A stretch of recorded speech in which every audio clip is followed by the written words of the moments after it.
Hey guys, Shyleen, Shawn here. Welcome back to my channel. If you're new here, thank you so much for clicking on this video, and if you're not new here, thank you so much for coming back. I want to say thank you guys so much for subscribing because we just hit 1,000 subscribers. I think I'm already at like 1,050 now. So just thank you so much. That means the world to me. I've had my YouTube channel since 2015, and if you go like back into the history, it was a lot of pointless, meaningless vlog, meaningless. Is that a word? Vlogs that have no meaning. And a lot of beauty videos. And honestly, I'm just not into makeup like I used to be. It's like more about clothes. I am constantly surrounded by clothes. I love clothing. I love fashion. I love accessories. But my channel's taken over. Like, it's like really not taken over, sis. That's a bit much. She's taken off, you know. She's caught some wind underneath her wings and she's going. But just thank you so much for subscribing. It means the world to me. Today I'm here doing a question and answer video. I've been telling you guys to leave me questions on my Instagram. My reseller Instagram is at Shawn's_wardrobe. I like to post daily tips in my Insta story, and sometimes I do like hauls and shit over there as well. And then here on my YouTube channel. So I have some questions here. I'm gonna go through and answer them. Hopefully I can answer them to the best of my knowledge. I also want to say, of course, any advice I give about reselling is based off of my experience. Typically I can back up some things with facts, but you know, the brands I'm telling you guys, buy them at your own risk. I'm not saying if you buy White House Black Market, you can always flip a blazer for 30 bucks. I'm not saying that. I'm just saying it sells good for me and I buy it cheap. So my return on investment is typically a little bit higher than a lot of people.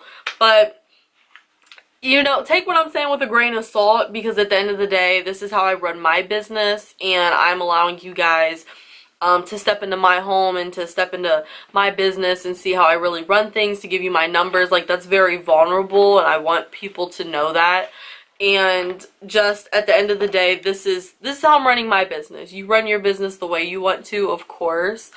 So take what I'm saying with a grain of salt, please. I am here to give advice. I do think my advice is helpful. I like to think that I give quality advice. So if you guys have questions, as always, ask me them. I can always do another question and answer. But I do have about 13 questions here. So if you want to hear my answers to these questions, keep on watching the video. So question number 1 is, what got me into reselling? And I would like to say it's just the fact that I'm a very cheap person. At my very core, at my very existence, I do not buy things unless I can get a deal, unless I have a coupon, unless there is a rebate, unless there is some type of incentive. Very rarely do I pay full retail price for things. I go to Target all the time and I see all these cute shoes, but if there's not a 20% off cartwheel deal or they're not on clearance, I'm not buying them. That's just how I run. Whenever I order things online, I always use Ebates. I'm just a cheap person. I'm a cheap ass person at the end of the day. And I like to take advantage of how cheap I am, because I can buy super good quality things for cheap and flip them for high. Even if I'm not flipping them for high, I can buy, like I bought a 50-cent J. Jill sweater and sold it for $18 in 2 days. You know, but it's just the fact that I'm cheap and I knew I could make money. Does that make sense? I hope it makes sense. But what got me into reselling, the fact that I'm cheap, the fact that I like money, the fact that I just have like the heart of a hustler, I feel like, because reselling is something that is very go get it, is very inconsistent. You never know what you're gonna get. And my father sells cars, and he buys cars and flips them for a profit, and it's just like, it's just that spirit. It's just the spirit of a hustler. That's what got me into reselling. Question number 2, why Poshmark, and have you ever sold on Depop? Why Poshmark? Because I love the platform. I think the layout's beautiful. It's very user friendly. It reminds me of Instagram. It's something I'm familiar with. It reminds me of social media, and I'm on social media all the time already, so why not be on social media and make some money? Have you ever sold on Depop? I have listed things on Depop, but I've never sold anything on Depop. I think the demographic for Depop and Poshmark are two very different things. But I do sell on Mercari, and I've had quite some luck recently. I only post my shoes there, items that are new with tags and with the stock photo, or items that have a stock photo. So those are the only 3 items I post there. I'm having a lot of luck with plus size lately. I've made 2 sales in the last 2 days from plus items on Mercari that didn't sell on Poshmark as quick. So yeah.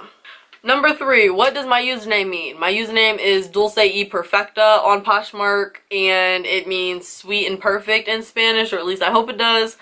I took Spanish 101 sophomore year of high school, and we learned what dulce de leche, yeah, dulce de leche is sweet milk, and perfecta is perfect in Spanish, perfecto, perfecta. So, and E is and. So, DULCEYPERFECTA, sweet and perfect. It's corny, it's cheesy. That's what 14-year-old Shyleen was. You know. Number 4, what is my highest profit on an item? My highest profit on an item is a pair of Tularosa Marley pants. I paid $4.46 for them in Nordstrom Rack, and sold them on an offer for 75 bucks. I think my profit was like 55 or something like that. I'll list all that over here, but that was my highest profit. Number 5, what item do you regret buying the most? I cannot tell you anything right off the bat. I did pay 5 bucks for a pair of Gap squirrel hair ankle boots, and I got home to find out that there were patches of squirrel hair missing all throughout the boots that I overlooked. So there's that. I also bought an exhilaration vest for like $2.50 from Goodwill, and it's been listed since I think November. Yeah, so that's probably gonna go in my ThredUp bag. But I don't have a lot of regrets. I don't spend a lot of money on something to where it's like, fuck, I'm sitting there looking at it every day like, somebody's gotta buy you, we gotta get you about this house, we need to find you a new home, like, you gotta go, sis, you're getting evicted, get up out my shit. Like, there's no item where I look at it and think that, you know. I don't spend that much on things. I don't put yourself in the hole too much on an item, period. Number 6, what don't you like about reselling? The inconsistency. I have $0 days all the time where I don't sell not one item. And then there are days where I sell $80 worth of items. And right now my goal is $35 a day, which is $250 a week, which is $1,000 a month, which is the minimum of what I can survive off of. So that is my goal. I plan to surpass that because I almost hit that last month and I wasn't even full-time half the month. But yeah, just the inconsistency.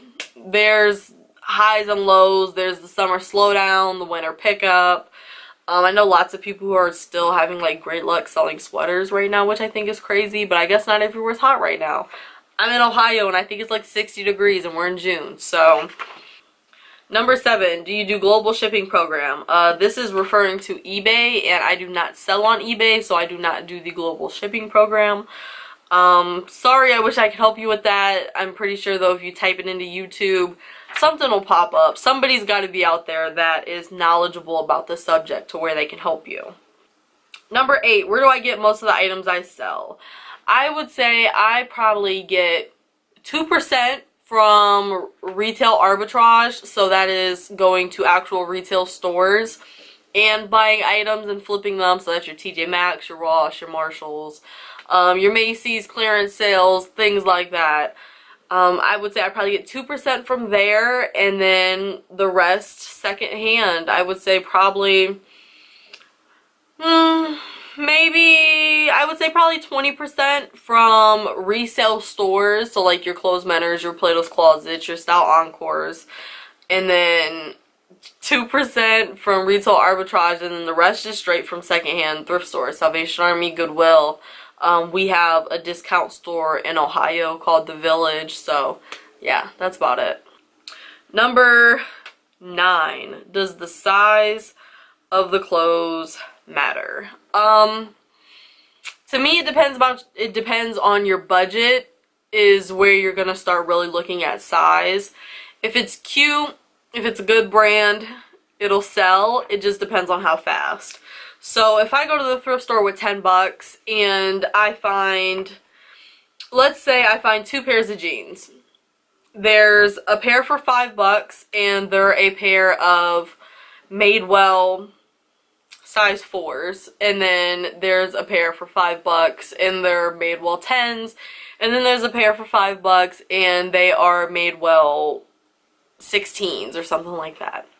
If I only have 10 bucks, I'm gonna leave the lowest size because the average size of a United States woman is a 14, and when you're on the very opposite sides of the spectrum, so your extra smalls, your 0s, your 2s, your 4s, your 6s, and then you're at your 5Xs and your 4Xs, which are the opposite sides pretty much, that's when you start getting picky. That's when you start getting picky, because where you want is a solid middle, and the middle right now is, it's not even a medium, it's more like a large. So definitely if you know, if you're thinking about your budget and where you want to spend most of your money, it's going to be on your larges, and you're going to want to leave your extra small petites and your 5X talls. You know, it just makes sense. Number 10 is how do I get the thrift store smell out? And honestly, the thrift stores, the one thrift store I go to is really big. They constantly have a fan going. There's really no smell. But the Goodwill I go to, there is a very distinct smell, and usually when I bring that item home, I hang it on a hanger and I'll spray it with, it's like a unscented, I think, like, fabric thing, and a lot of people are really against it. Like, people have allergies, people hate the smell of those. Well, you know what? Leave me a review for 3 on smell then, because I don't want to send it out smelling like the thrift store, and if you really hate it, let me know, and maybe I'll stop. But I've had nobody complain yet, so I think it's very few and far in between the people who hate the smell. But I bring the item home, put it on a hanger, I will spray it with that, and then I will let it sit on the back of my door. There's like a hook, so I'll let it sit there for a couple of days, and then I'll spray it again if it needs it. And then I just hope it loses the smell in transit, because honestly, if it doesn't lose the smell after 2 times, it's not going away. The last thing I'll do is wash it. I'll wash items if they have like a stain in them or something, but that's not something I'm doing with every single item that comes through my house. If you're buying something secondhand on an app from your phone, you should probably wash it when it comes to your house. Number 11 is how long have I been selling on Poshmark? I've been selling since March of 2015. If you scroll really far back on my Poshmark closet, you will see that I've sold non-compliant items. I sold a bottle of hair vitamins. I sure the fuck did. And just all the horrible shit in my personal closet that I've sold in the past, but obviously somebody wanted it. I have only been reselling since October of 2017 though. Number 12 is what strategies have I implemented in my business that I believe has impacted my success as a seller. One thing I do, which I think really saves on time, which, you know, is a part of your success, definitely, is how you're managing your time. Whenever I'm on the computer and I know something has sold, I will print it right then and there, and I will write the inventory number on it and the brand. So I will have those, like Monday morning when I'm doing my shipping, all of my labels will already be printed, so I'm not sitting there printing out, you know, 10 labels. That definitely saves on time, and I would say every morning when I wake up, the first thing I do is share my Poshmark closet. It typically takes me anywhere from like 5 to 8 minutes depending on how my Wi-Fi is acting and how many active listings I have. But that's the first thing I do, and then I will print any labels if I need to. I will come up here and then package them up. So that's just saving on time. Just like a daily thing I like to do is I try to share my Poshmark closet 3 times a day. I think that keeps me relevant. It keeps my items higher up in the feeds of different brands, and then list 3 items a day. So I think that those are 2 like really basic things that I've learned from like Poshmark tips and tricks Facebook pages and things like that. List 3 items a day. If you don't have 3 new items to list, delete 3 stale items and relist them, and then to share your closet 3 times a day. So I think it definitely helps. It keeps you relevant in all the feeds, all the different brands that you're sharing. Share to the parties. I sold 2 men's items 10 minutes after I had shared them to a men's style party. So literally share to those. It all helps, you know. The more active you are on the app, the more successful you're going to be. and listing items daily keeps your closet fresh. It keeps it higher up in feeds, and that's all I got. I hope that helps. Number 13, do you send offers to users right away, or do you like to wait until a certain amount of likes or a certain day or time? Okay, so do I send offers to likers right away? No. I think if you send an offer to a liker 30 seconds after they like an item, first of all, you're not giving them time to buy it for full price. You're not giving time for them to offer you something, because your offer could be lower than theirs. And it just looks thirsty. I would hate to like something on Poshmark and then 30 seconds later somebody's sending me an offer. Unless I was like, I guess, super desperate to buy the item right then and there, but I think it just looks thirsty. I think it looks annoying and like fly in your ear. So I like to wait 30 minutes before I send out an offer to likers. That's typically my wait time. And then it depends on how new the item is in my closet. If I just listed it yesterday, I'm not rushing to get it out of my house. So, like, for new items, I'll wait, like, 2 or 3 days, depending on how much I spent on the item, too. If I only spent 50 cents on the item and I have it listed for 25, I'll send out a $20 offer to everybody who likes it, just because I spent 50 cents. Like, who cares? But the more I have invested, the longer I'm gonna wait. So, it just depends on the item. And then a certain day or time, I try not to send out any offers from like 1 to 7 a.m. just because people aren't really on their phones, because people are typically asleep or on their way to sleep around that time. I live on the East Coast, but I don't like to send out offers like from 1 to 7 a.m. And then unless like somebody just liked it and then I know they'll see it, they're still on their phone, and then I really don't like doing that. But yeah, just then, because I know I'll typically wake up with like 50 notifications from Poshmark, so I know that might get lost in all the static. That is it for my Poshmark Q&A. I hope this video wasn't too long. I feel like I went on a lot of tangents and I dragged a lot of words out, and maybe somebody got some help out of that. Maybe they didn't. I hope you liked the video nonetheless. I hope you're subscribed. I do post weekly videos. I do live Sunday thrift hauls at 6 p.m. EST, as long as I am home and alive and breathing and have items to show you. I think even if I don't have a thrift haul, which I probably will, I'll probably go even just to spend like 20 bucks to get items to show you guys, but I can always hop on there and just talk to you guys. I can plan out like speaking points or something like that. Definitely, if you want to see something else during a Sunday live, let me know. I can do it. If you want me to go through like all the brands I've sold or something like that, I don't know. Give me suggestions. If you want it, I will deliver. Let me be your delivery man. But yeah, that's all for today. Hope you're subscribed. Leave me video suggestions down below. If you have any questions, leave them down below and I can address them in my next Poshmark Q&A. If you guys want to make this a monthly thing or every other week thing, I mean, it's up to you guys. You guys get to dictate the content that comes out. So, yeah. Hope you're subscribed. My hair looks a mess. Me and my hair are at a very awkward stage in our lives right now, and I wanted to get my new ID photo today because I turned 21, which in the United States means that you have to get a new ID, and if you have a car, you have to get a new sticker for your license plate. And yeah, as soon as every birthday you owe the state money. It's really fun. But I'm going on a tangent. I'll see you guys in my next video. Bye.